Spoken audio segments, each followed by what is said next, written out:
Greetings and welcome to Conversation with Tony Mobley. Happy Thanksgiving to all of those who are watching and listening in the United States. Today, Conversation with Tony Mobley is simulcast on both YouTube and LinkedIn Live. We would like to welcome our radio listeners in Cincinnati, Ohio on Z98, and you can hear us on the radio by going to z98fm.com. On Conversation with Tony Mobley, I am speaking to cancer survivors, and this is the panel. And first, let me just say, my wife, Kimberly Mobley, is one of my guests. My sister, Ruth Vanessa Mobley Peniston, and Mr. John Pretto and Mr. Schy Gleason are my guests today. And so that makes up for our panel today. This is episode 74 of Conversations with Tony Mobley. We want to thank everyone for being a part of this journey. And you can watch us live on YouTube or my website, conversationwithTonyMobley.com. Conversation with Tony Mobley is produced by valued audio visual professionals who meet daily in office hours global, hosted by Alex Lindsay. Thank you again, Z98.1 FM and LinkedIn Live and YouTube. Conversations with real people. Last week, we had a great conversation with Mr. Ed Bice, the CEO of Meeden. And I want to thank the team behind Conversation with Tony Mobley. And so we thank all of you, and you can ask your questions in the YouTube chat, or you can go to the Mukana chat. The Mukana chat gives you the option of putting your questions in and getting it voted on, and that can ensure that your question will get answered in this conversation. And so now we're going to start with the very first question, and it's going to be, who are you? And who are you? And we're going to start in reverse order in terms of our men. We're going to start with our men tonight. So we're going to start with Mr. John Pretto. Who are you? It's not fair. You're not supposed to start with the men. Tony asked me this question the last time I was on the show. I'm just a tired, old, broke, ugly guy that lives in Las Vegas that likes to hang out with Tony and talk and have a conversation with Tony. I'm a technologist. I live in Las Vegas, and I'm glad to be here with you, Tony. Thank you for asking. Thank you, John. Mr. Schy Gleason. Well, I am also I'm most of the things that John mentioned, but I'm up in the Pacific Northwest, up in the Seattle area after coming from Los Angeles. And I was in the entertainment industry, have always been in the front of people because I was raised as a Methodist preacher's kid. So you're always out in front of the people out there. At least I was anyway, being the baby of the family. But growing up and working inside of the organized religion of the Christian faith, I've learned a lot. We had a brief conversation about our mutual histories of traditions. And so I'm a person of faith, but also in the entertainment industry. And right now doing a lot of work in the live event space. So up here in the Pacific Northwest. Thank you. Ruth Peniston? Okay. A sibling of seven of us, and second oldest. So I'm two sisters. I was two girls, 5 boys. It's been a lot of fun. I work as a customer service agent for a major carrier and airline carrier, and love what I do. And nice to be here. All right. Kimberly Mobley.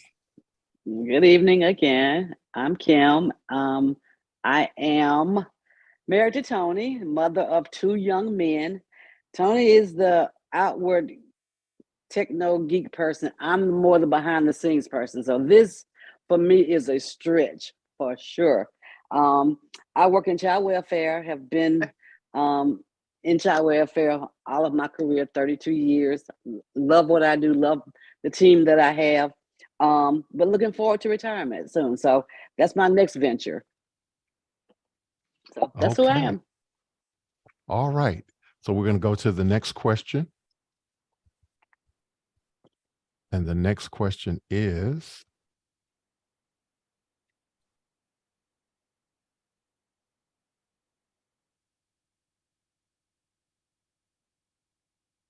oh, I can't see the questions anymore. Oh, there it is. There they are. Ah, apologies. Okay. You are a cancer survivor. You are a cancer survivor. So let's talk about when you were first diagnosed and when you got an opportunity to ring that bell. So we're going to start with Kimberly Mobley. Okay. Well, I was diagnosed in March of this year with Ooh. colorectal cancer. As a matter of fact, I was diagnosed on March 20th, had my surgery March 29th, and started chemo June 7th. And I just rang the bell on November 8th of this year. So my journey, my route, my road, whatever you want to call it, is very, very fresh. And so seeing the word survivor, mentally I claim survivorship, but I'm still in the journey of getting, some of the medical pieces that I have to go through and, to get to that point. But for me, mentally, that's where I see myself as a survivor. So, but I still have the work to do to be able to claim that and have the medical piece to back and support what I believe, is my outcome. So that's been my journey. Thank you so much for sharing that. Ruth? Oh, goodness. My situation, 2002, 20 years ago, diagnosed with early stage 2 breast cancer. And we didn't get to ring bells. There were no bells back then, unfortunately, when it was all over. But it was an interesting journey. It was a couple different treatments that they wanted to do back then because it was quite aggressive. And so they were trying different formats on how they wanted to progress in my treatment. So I had a more challenging treatment that actually one episode actually put me in the hospital. I mean, one treatment put me in the hospital, but fortunately it was like a 24-hour thing and I was back on track. So like I said, unfortunately they didn't ring the bells back then. I was diagnosed in 2002 and went through about a year and a half of treatments. And here we are 20 years later, looking good. Okay. Schy Gleason? Well, 6 years ago, I had finally was commuting back from Los Angeles to Seattle to be with family at Thanksgiving. And my left ear decided to just stop giving any hearing. And I thought, well, that's not good. But I had actually denied that kind of the whole side of my face had been kind of numb for about a year. And so we got to Christmas, and Christmas Eve, or the day after Christmas, I finally told my wife, I said, yeah, we probably need to go have this taken, have it looked at. And so going into the ER, they started taking x-rays, then they did an MRI, then they did, well, as it turns out, I had a thing called PVNS, which is a leaking of the fluid that normally keeps everything, moving up here in my jaw. And I had a 33 millimeter golf ball up in my head of goo. And that's when they said, and that part that is breaking through the skull and that is about to pop your brain bag called the dura. I learned all kinds of fancy words. They said, yeah, you can keep that, but just not in your head. And we need to take it out. So within a month, I was 12 hours on a operating table in the end of January, and 3 doctors, and then there are 3 wannabe doctors, the interns that were there, and all of the other crew, and a whole community of people that came around. And so as a survivor, I couldn't believe it was happening. And I had lived, I thought, a fairly good life. And so I went in thinking this could be it. I might not come back from this surgery. And the biggest concern was that going in from the side of your skull to get the ball out, they had to cut a hole. I'm not going to show you the pictures. I do have one, but it's not for everybody. And they said, yeah, we're probably going to have to wire your mouth shut because we're going to have to go in and do all kinds of things. Well, as it turns out, because we had such an amazing sequence of doctors here in Seattle, they went in from the top, cleaned out what they needed to. The oral surgeon came in later and he says, oh, I don't have to start breaking stuff. I can come in down from the top and fix all the stuff that I need to do. And I came out, and the first thing I realized coming out of surgery was that I could speak, and that was a miracle in and of itself. The radiation that happened afterwards was when the doctor said, I only have a 3% margin of error. And that's what my dad told me is, don't break what ain't, don't fix what ain't broke. So he says, we're going to let radiation cover that last 3%. And so that was what I was able to do was they scraped most of it out, rebuilt things that maybe if we want to talk about miracles of modern science, how they took my own body parts and rebuilt this side of my face with the muscles and the existing bone pieces that they snapped together with Legos and things. I don't know what they did. But then I went in to get radiation. And this is, again, the continuing miracle. Who has a name like Skylar, right? That's my full name. That's a bizarre name. But then when your radiologist's name is Skylar and she's like 3 miles away from you, again, the miracles of I'm alive for a reason. And this continuing journey of being alive was for a reason. So if anything, I am a survivor, and I do have a story that we'll talk about later, that when we went down to Haiti and working with an organization down there, but I've taken up too much time. So yes, I am a survivor, and every day is a new amazing day. I almost said amen. As you should. John Pretto. First of all, you guys all look fantastic for being on this pathway and battle that we all face.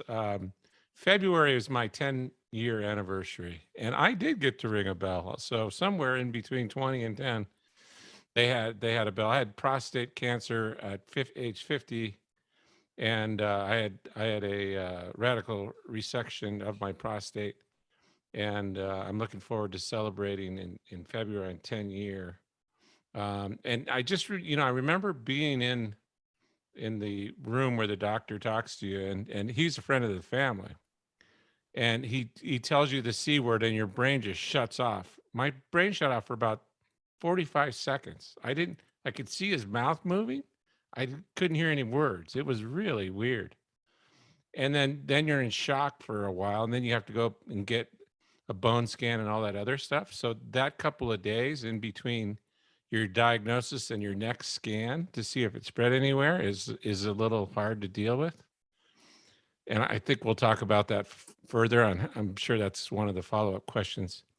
So I had my operation, and then I had radiation for 10 weeks, and then I had oral chemo. I didn't have to take chemo injections, but I had a new developed drug, which was super expensive. I think it was $6,000 a bottle or something crazy. And it was an oral chemo, and super effective. And so I've got a lot to share still, but I'll yield my time to Tony and continue to wait. And I'll just share this. my doctor, I went to see the doctor in November of 2020. I'm sorry, November of 2019. And he told me that he suspected that there was something going on. And so I went to see him in January, and he made a referral to a specialist in January of 2020. And on my wife's birthday,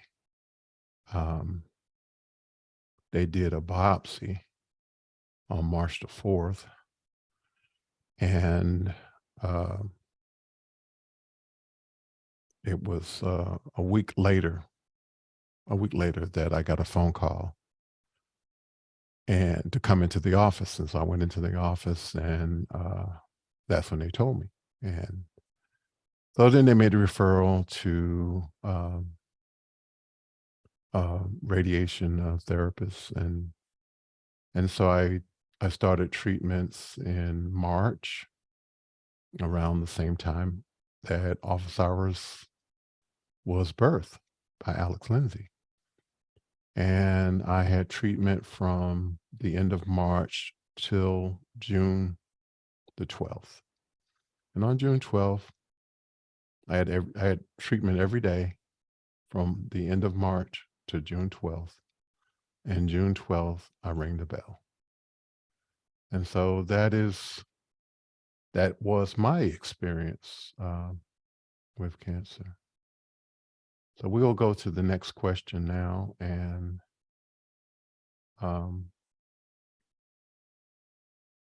so this question is from Lou Perez of Phoenix, Arizona. How has your experience impacted your relationship and how you treat others? So we're going to start in the middle this time. We're going to start with John Pretto.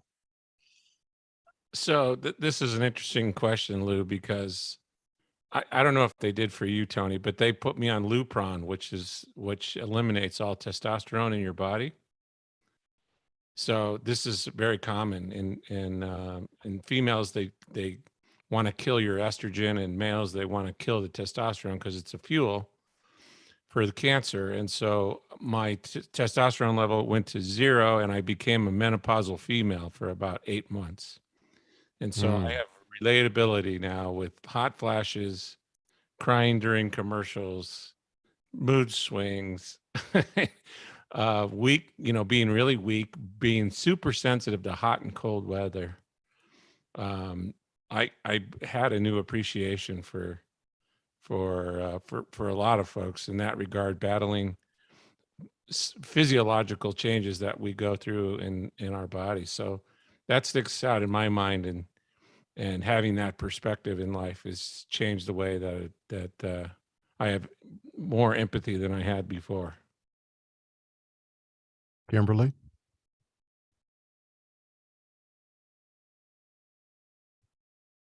Sorry, took my mom to come off of mute.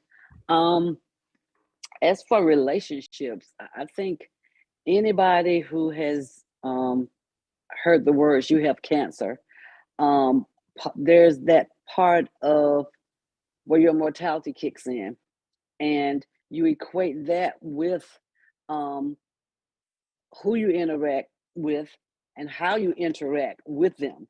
And I think for me, the biggest part in terms of relationships was not so much having to share the news, because my sister was the telegraph. She was the news reporter. She did all of that piece for me, because unfortunately I was in the hospital when I found out. So all of that part, I missed that piece. But by the time that I was able to really form coherent thoughts in terms of how I want to proceed, my focus shifted to how I wanted to respond to relationships. And I'm not a big crier. I'm not one of those who, wallows in, oh, pity, poor me. I'm the planner. I have to come up with my own plan, and then I put it into action. And for me, my plan was to be as positive as possible. I didn't want people around me saying, it was a dire situation. It was very, very serious. I knew that. I wasn't minimizing that, but I didn't need to be reminded every conversation how dire it was. And so for me, I was determined, you know, to speak positivity, to focus on what could be as opposed to what I was experiencing. And one big part of my illness was the loss of weight and not having an appetite. And when you don't have appetite, you're gonna lose weight, but you don't have energy. And got in that cycle. And that was the hardest thing to really talk myself through because I'd never been there before. And then to experience that in addition to, you know, having just had surgery, having to go back into the hospital for severe dehydration, kidney failure, all of these things added to it. And I decided that was my test. I was still going to be positive no matter what. And that was my choice in terms of how I dealt with relationships. And you know, every day is not good. I don't succeed, should I say? But I succeed more than I fail. And so for me, that's a win. So that's how I still deal with it. I think that answered all the questions. Go ahead. Can you share a little bit about Team Kim? Yes. Thankfully, I have been blessed with a very, very supportive family, group, unit, and wonderful friends who have been extremely supportive. As a matter of fact, I'm at one of my girlfriend's homes right now who I've been friends with for 32 years. And she and I and her family are celebrating Thanksgiving. And it really made me aware of time not being in my control. And so I made the decision when she and I were talking, I'm coming to visit for Thanksgiving, you know? And like I told her, I said, if it's a chemo weekend is bad, I won't come. If everything is good, I'll be there. And so that's how I decided to live my life around chemo and my illness. And so one thing we did, I created with my family and several friends, a Team Kim concept. So we had t-shirts made and I asked them to wear them in support around what I call the big milestones, and which was like the 6 month, the 6th cycle mark, because I ended up having 12 cycles of chemo. And then when I rang the bell, I wanted everybody, I know they couldn't be there, you know, in person, but knowing that they were supportive and were wearing their t-shirts with me because I had my shirt on as well. And so little things like that is what I think makes the difference in terms of, you know, how you remain positive and how you come through. So that's Team Kim. All right. Thank you so much for that. Ruth? Well, fortunately and unfortunately, I wasn't surrounded by family because everyone else had moved away from New Jersey. So here it is. I was solo in working in Philadelphia, living in South Jersey, and had some of the best circle of friends you could ever ask that were like truly like family. At the time, our parents were still with us, and my friends would answer the phone because we, as you know, Mom used to call us every day, and they would say, "Mom, we got her. She's good." So, which certainly helped. And out of all of the hundreds of people that I worked with, there was probably, I want to say, 12 to 15 people that knew what was going on because, like Kim said, you don't want to hear from people, "Oh, are you okay?" And "Oh, I'm so sorry." No, that's not what this was about. So you have to just focus on taking all of the energy that you have to follow the instructions, do the best you can. I still wanted to work and I was fortunately able to work through most of it. And then I never took it on as this was being about me when I finally was able to share with others what was going on. I said it was for others to know that they can get through it, because it was a shocker to people when they found out I was the healthiest person that most of them had known. I was always working out and trying to take care of myself. I said, this isn't about me. This is for the rest of you now to start doing some of the things you need to do. And a lot of my girlfriends weren't getting their mammograms done or getting their, even a basic checkup. So I just felt I was a messenger and a vessel for the moment. And a lot of them are around today for that reason. Mr. Schy Gleason. of all the things that I could feel guilty or shameful about, this was not anything that I did to myself or could have fixed or changed. And for some reason in my head, that allowed me to be okay with it. And whatever was going to happen was going to happen. And so I was along for the ride. And so that lack of shame and lack of guilt allowed me to just receive and give myself permission to not enjoy the experience, but to be okay with the baby steps, one little baby step, next baby step, and the discoveries along the way. And as we're discussing family members, yes, my wife, bless her heart, she made me her focus. And after 30 plus years, that's not always easy as it sounds. Because she's a professional in her own, in her teaching. And consequently, we are very blessed here and in a community that gathers on Sundays. And so we had many people that also came around in my family. But the C word is like, it sometimes feels like a plague or a virus. And they don't want to get near you because they might catch it. And obviously we are aware that's not the way it works, at least in our circumstances anyway, sounds like it. But the attitude is something that I wanted, I needed people. Life is a team sport. And consequently, I was very aware of my responsibility of seeing, as was discussed here earlier, the attitude of we're going to do what we can, and that's all we can do, and the best we can. So that was my attitude towards others was gratitude, and let's see what happens next. And I'll just share with everyone that my experience was a little bit different because it was right during the beginning of the pandemic, and it was, through the pandemic because it was most of 2020. And it was different for me because I had to do almost everything solo because everyone had to be wear the mask and they had to separate, and I was the only one that could go to the hospital to get my radiation treatment because no one else was allowed to go with me. And so what I did was I had a worship experience on the way there and on the way back. And I would after I left, I would do a short video, less than a minute, and I would say, "Hey, family, I just finished treatment number 1 or treatment number 2 or whatever number it happened to be." I would do a short video, 1 minute, say, "Hey, I'm feeling pretty good," or "I'm not feeling so good today, but the treatment is done and I'm on my way home." And I did that. And I will say that one of the things that I experienced was a sense of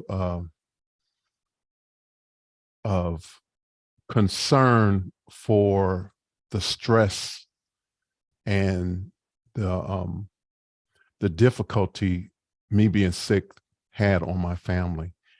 And I did feel a certain amount of guilt about that. But an interesting thing happened in that I found the office hours community, and I also had the opportunity to work with I was going to say small church. I'm going to say a local church in Macon, Georgia that needed some help.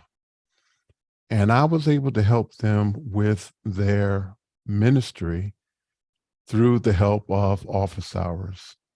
And if you don't know what office hours is about, I'm not going to go into it right now because we don't have a lot of time tonight.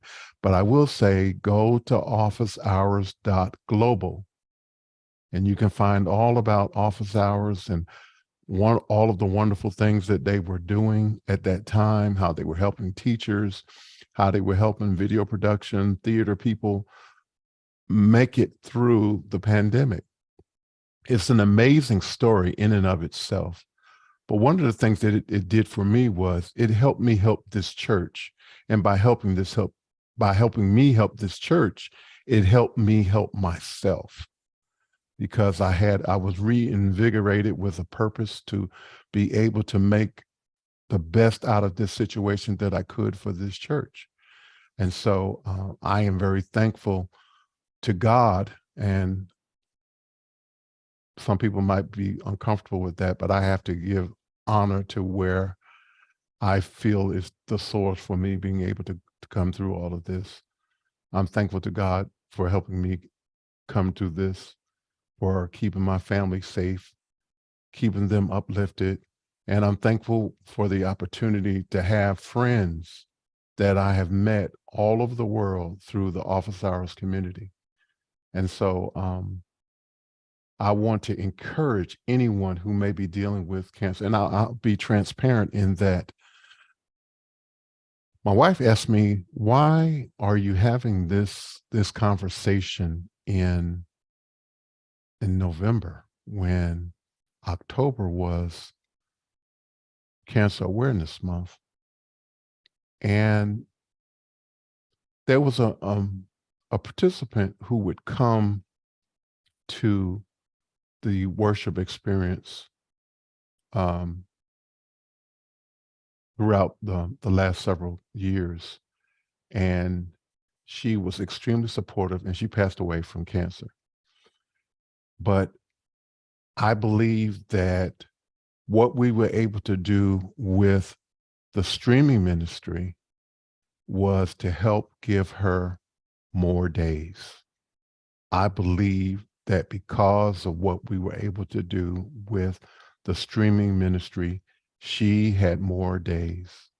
And that is in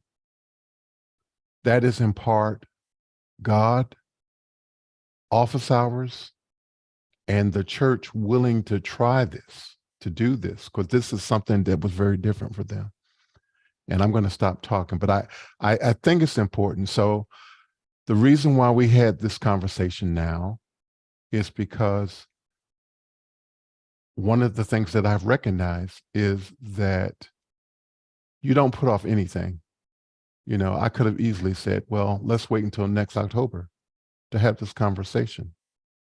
But I think it's important for people to have this conversation often and to encourage others, because part of the battle, and this is my belief, that part of the battle is the things that everyone in this panel has already talked about: having a positive image, about pushing through, about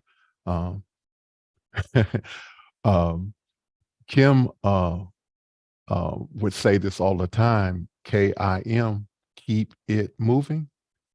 And that was, you know, that is something that I think that all of us need to hold on to and to flourish. And so I'm going to stop talking now. We're going to go to the next question.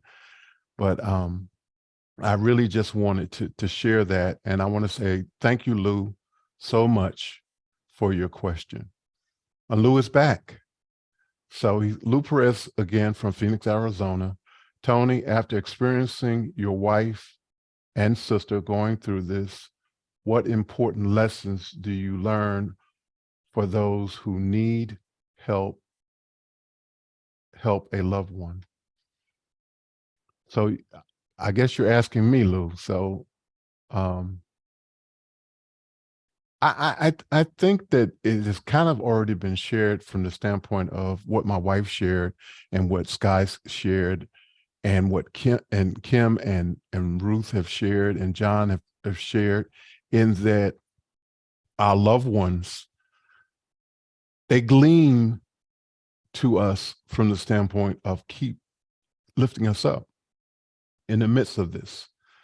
And for my sister, it was definitely a fact that, you know, she had friends. The family could only check in by calling her, but she had friends that were supporting her. Now, Team Kim is big, it's large. There's a lot of people a part of Team Kim. And so, and I started to wear my Team Kim shirt tonight, but I said, no, I'm not going to wear it tonight. But maybe before, if we have enough time, I might show it to you guys before we end tonight. But there are a lot of lessons. And I think the most important lesson, and I think, and I can speak for my wife from this standpoint, that she is very assertive about doing things that she thinks are important. I think this is the first time that we have not been together for Thanksgiving in the 32 years that we've been married. And part of that I understood as her understanding, and I should let her speak for herself, but part of it from my understanding is that she, like I, recognize that our time is finite. And there are things that we need to do, and there are things that we should be about. And I am, and and probably some of the church members are listening tonight. And so I'll be transparent again and say, I push you guys to be the best that you can be, not because I am looking for perfection, but I believe that God wants us to be the best that we can be. And so I know that I get on your nerves sometimes, and I know that I seem picky, but it's about understanding that you don't have as much time as you think you have. And it's important to do the very best with whatever you have an opportunity to do. Do the best at it. Enjoy life. Don't take this time for granted. Continue to push. Operate every day as if it's your last day. And John, did you have your hand up? I do. Okay. May I jump in, because you talked about life, and I mentioned earlier that I had the opportunity of, after the earthquake in Port-au-Prince, going down with my people group, and we were very intentional about going down and listening, not going down and saving the day or riding in on a white horse and, pontificating. We listened, we came alongside, and we got to be in relationship with a community down there, our community up here and their community. And it is a faith community. So that all the cards on the table there. The second time we went back, we said, so where's the women's leader, the leader of the women's group? And they said, well, she died. And of course, from the Pacific Northwest, we have all the hospitals and Medicare and medications and doctors and all that. And we just wanted to know why, what happened? And very plainly, in about 4 hours west of Port-au-Prince, Haiti, they just looked at us and said, she died.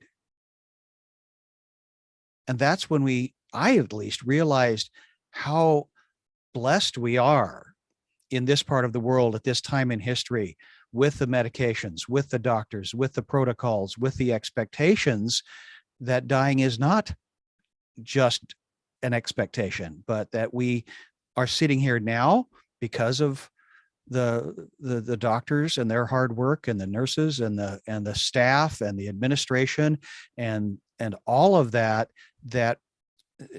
to your point, Tony, is we are very much blessed in this part of the world, in this time in history, but also in this geography.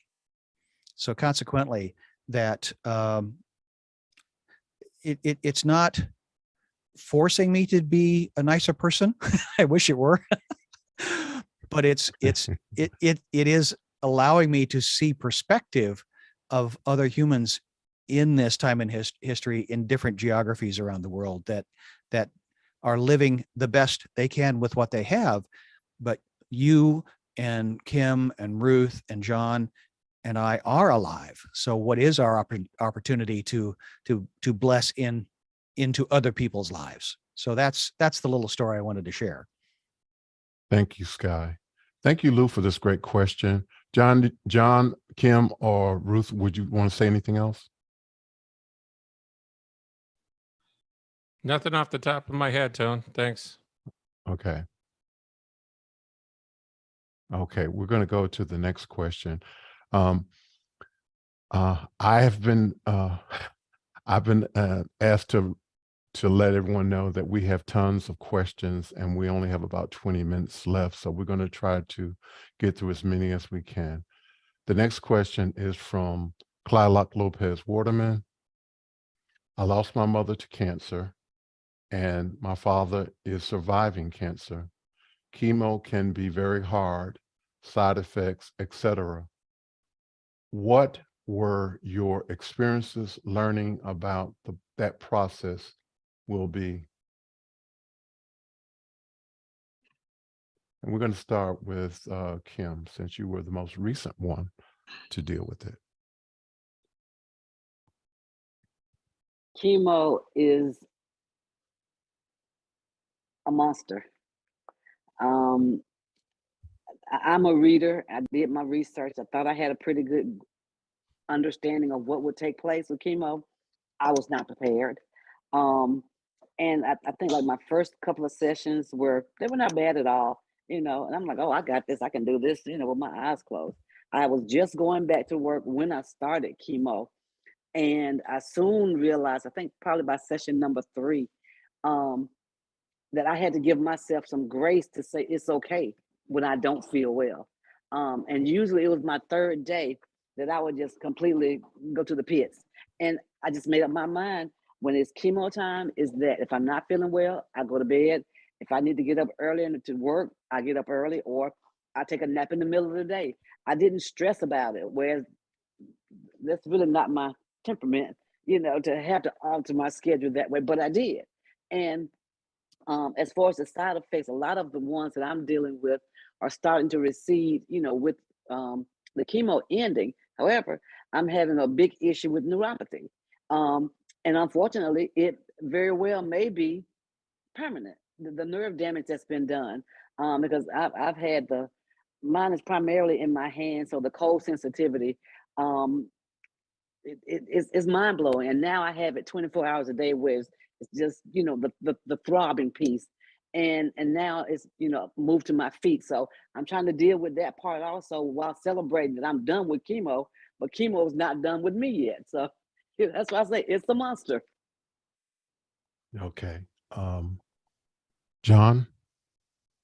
Yeah, so I got off easy there because mine was a pill, oral pill, and so side effects were very, very minimal with that drug called Zytiga, and I was on that for 5 months, and it had side effects, but nothing like the injection. So I got lucky in that regard. Guy?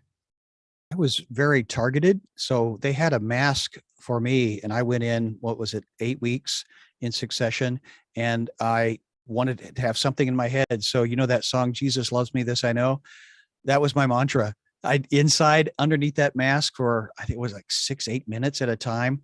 And you're hearing it feels like a freight train, but the side effects were when the internist said, "Oh, chemo, the gift that keeps on giving." It's like, what does that mean? And he, of course, had other patients and history with it. Well, it just does zap your energy and sucks it right out of you. And the confusion and the muddled mind, that at least the way it affected me, because again, they were targeting right inside my head. So that was my side effects. So the energy drain, you just is you don't have the energy for some reason, you feel like you should, and then the muddled mind. Again, the positive side is I can put 2 sentences together and chew gum now. Ruth? Well, I had to go through chemo and radiation. Crazy. And like I said, I had one treatment that put me in the hospital for 24 hours. And then I still had to repeat the session a couple of weeks later, the doctor said, "Oh," one doctor said, "Oh, we're not going to do any more," and another doctor said, "No, we're going to finish this." So it was what it was. But my biggest thing was, as we all had to say, had to give ourselves grace on when you're not feeling well, and trying to recognize that. But it's hard for you to recognize it because you do have what they call chemo brain, and I did not realize chemo brain existed until I was well past chemo, radiation, and all the. You're just thinking, "Oh, I'm just a little foggy. I'm just a little." No, it took a couple of years for it to finally clear out. Maybe. Did it really clear out yet? Well, but it does, it really does exist. And that's one of those things that when I find out someone's going through it, I tell them, hey, be prepared for that. It's going to be okay. You're going to feel foggy. You're going to feel disoriented. You're going to feel confused. But at the end of the day, it does pass. Sometimes it takes a while. Kim, do you want to say something about chemo brain? Unfortunately, I do. I had an experience. I was going to the bank and I needed to get a document notarized. And my chemo brain really impacts. I can see the word in my head, but I can't pronounce it. I can't get it to come up. And I was waiting for the customer service. And when the lady asked me, she said, "What can I help you with?" The word left my brain. And I just sat there and I was standing there and I started to cry. And she was looking at me as if like, what is wrong with this lady? And I told her, I said, well, I'm going through chemo. And I said, I know what I want you to do for me. I said, but I can't remember the word. I said, I'll come back. She was like, no, take a seat, take a breath, gave me some water. And I said, oh, I need it notarized. She was like, no problem, we got it. So, and for me, that was a big deal because I would have turned around and walked out. I'm like, I'm not telling her, the issues that I'm having, but the word just completely left my brain completely. But I needed to get it done. And so it was like, okay, it is what it is. I have chemo brain. So if I pause or whatever, it is what it is. Thank you for that. Thank you, Clark, for that great question. I'll just say for me, I didn't have chemo at all. It was radiation every day for 3 months. And so I can't really speak to chemo brain, but I can speak to being tired and middle ways through having to lay down and go to sleep. And I used to be a pretty good cook and would cook every day. And so Kim has reminded me that since my cancer journey, that I am not as proficient as I used to be as far as cooking every day and being in the kitchen. So, and she can say something to that if she wants to while we're waiting for the next question. You've got some questions. You're good. All right. So can you tell us about your team, family, and friends? And this actually, I think we've already spoken to this one. We're going to move on to the next question.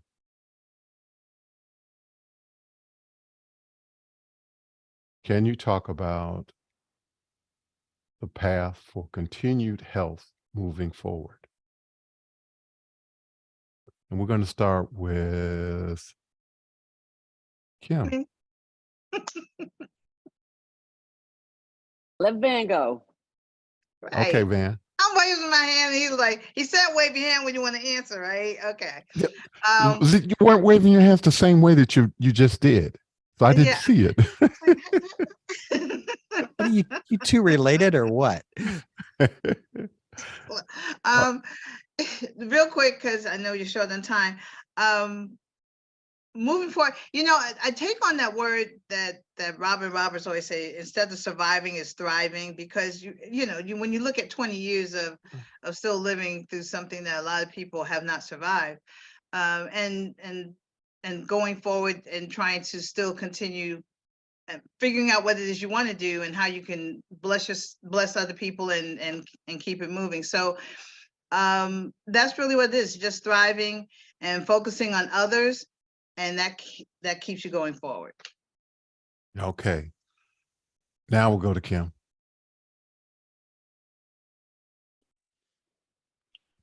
For me, I'm in the, like I said, in the very, very early stages of moving forward.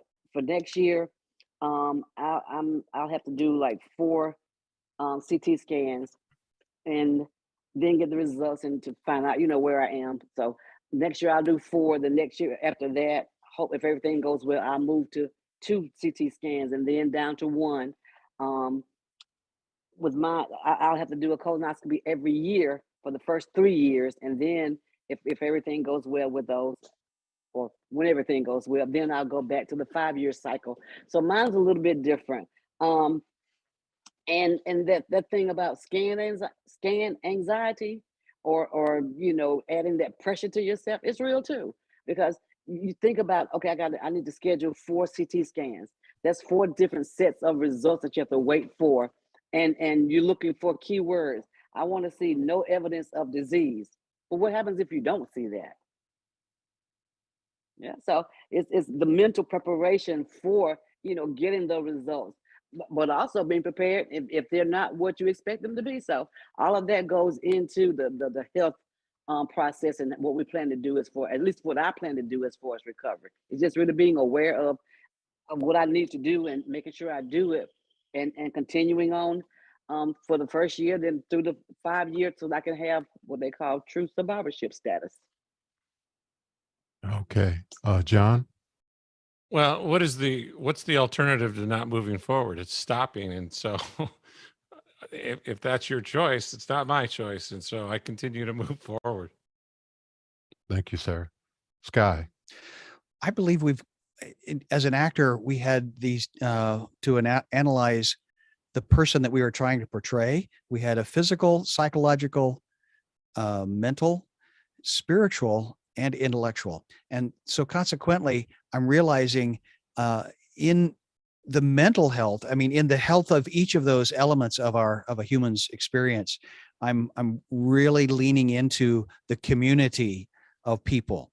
And this is why this is so fun to be here with you, Tony, and with John. And of course, Kim, we've heard you in the past, and you've been a part of this journey the entire way, and Ruth, indirectly. So consequently, I feel like I've been a part of this community in many ways, even though we've never possibly met in person, but we all have a similar struggle. So consequently, I'm a big believer in community, and John is I've been so blessed by John and his story and his moving forward, as he said, and allowing me to be a part of his life. And then consequently, we've shared that with so many others around us. So that's the moving forward for me. And I just say real quickly, my journey is to get to better health. I have for the last 3 months, I've been paying for Apple One, which is all of the bells and whistles that you get with Apple One. And I intend to utilize the Apple Fitness app to the fullest. The family is planning a trip in July, and I plan to be on it. I plan to go. So I got a lot of work to do between now and July. Next question.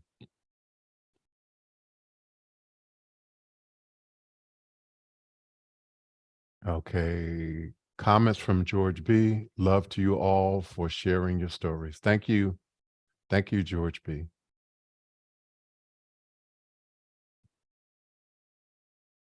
What cancer survivors, what do you want people to know? What do you want people to know?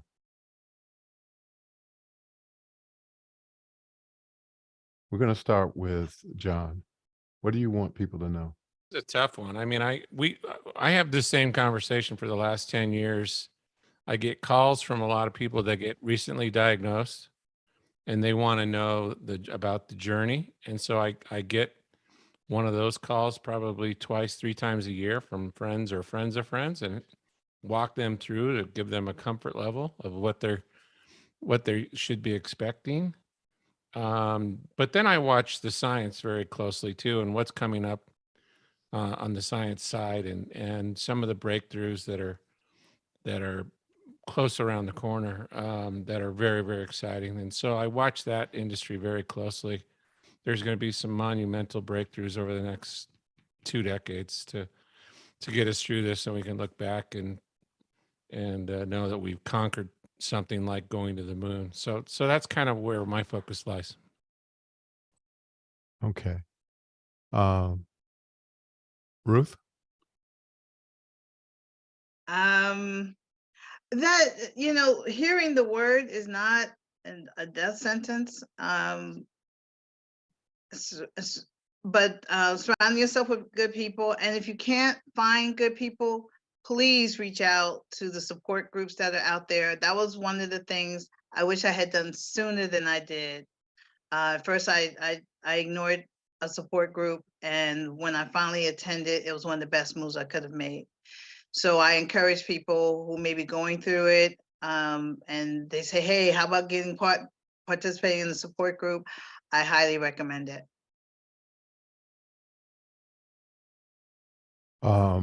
Kim?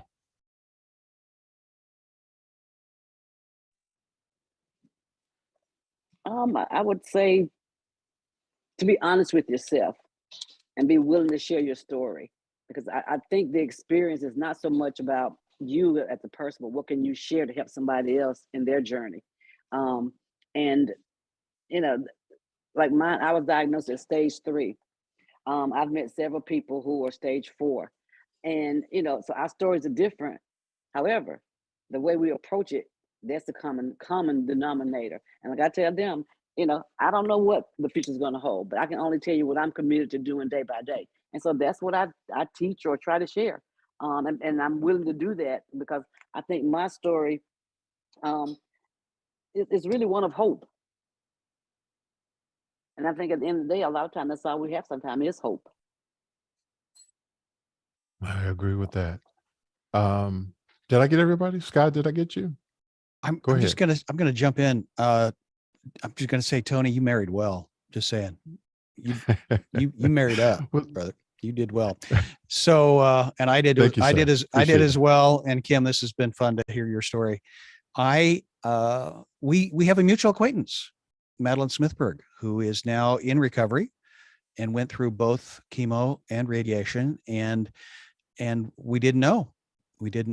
And all I could tell her was accept what you can and deal with what you can, but know that we again are in a geographic and historical time in history that you might have a lot more life and opportunity ahead of you because of it. So be and accept the blessings that you're being given, and the gratitude of that. And that's why I think this is so awesome that we are on Thanksgiving Eve, Tony. So I know there is the thing in October, but this is very special that we are here, being very grateful to be alive and have this conversation, and hopefully encourage and empower, inspire, and give permission, and allow others to give themselves permission to be on a very hard journey, but hopefully to find community that they don't have to do it alone in today's world.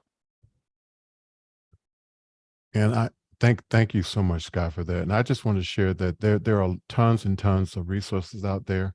I am most familiar with the recent experience that my wife had with Cancer Center of America. And I just want to show their website for a quick second. And so you can see on their website, I'm on the page, and it starts with Cancer Fighters, which, is, and this is primarily for those who are listening on the radio. Please check out this website, the Cancer Society of America. There are tons and tons of great websites out there that have valid information. One of the things that I will say about the Cancer Center of America, the Atlanta office or center, is that they were really, really in tune with supporting those people who were fighting cancer. They had tons and tons of information and resources and counseling and a lot of things in place to help you. That was not my experience with going through cancer. I didn't have any consultations or anything with anybody of faith or anything it is a global community that really helps their I want to say members deal with the cancer fight. And it is a fight, and it's something that's important. And I'm not sure that we have any more questions, but if we do, I know our time. So we only have 1 minute left. So we're going to stop here. I just want to say thank you all so much for being here with me. And if you want to say a couple of words before we go, we're going to start with Kim, John, Schy, and then Ruth, and final words. I just want to say thank you for the opportunity. And the aha moment was, it really is about being thankful for whatever situation you're in. And like you said, this being Thanksgiving Eve, what better time? So thank you for the opportunity just to share. Okay, John. Yeah, Tony, I wanted to thank you very much for inviting me to the show. I look forward to it for whatever it was, 6 weeks ago, whenever you called me, and Yeah. sharing and listening to your guys' story. So I appreciate being on the panel. And it's 3 a.m. when you used to wake up and ponder life. What I used to do is go to Netflix. I watched every stand-up comedian on Netflix during my treatment, and that helped me get through. Schy. I think the kernel is, or the seed of this opportunity is hope. And if that today we have been able to encourage and be a glimmer of hope in anyone's life, I am grateful for this opportunity, Tony, that, would you say 75 conversations that you've had now? This is continuing to shine a light in a very dark world, and there is light to be had. So thank you, brother. Thank you. Ruth. My thing is, you're not alone. There, as you pointed out, there's a lot of support out there, support groups. Reach out and just try to keep helping each other and loving each other. Thank you all so much for being with me today. Really appreciate it. I want to encourage those who are listening and watching, please go back and watch the 70+ episodes of Conversation with Tony Mobley. I think you will find something that you might like, and hopefully something that is helpful. Conversation with Tony Mobley can be heard on 98.1fm.com. Our audience in Cincinnati, Ohio, thanks to Taylor Sunderhouse and the team behind Conversation with Tony Mobley for making this happen. Again, thank you all so much for being a part of this conversation. Next week, we will have Dr. Mosina Morris, PhD, Metaversity, you heard me right, Metaversity Director and Professor at Morehouse College. Thank you all so much for being with me today. And our thanks credits should be rolling at this time. And I want to say thank you all so much. Good night. Take care. See you soon.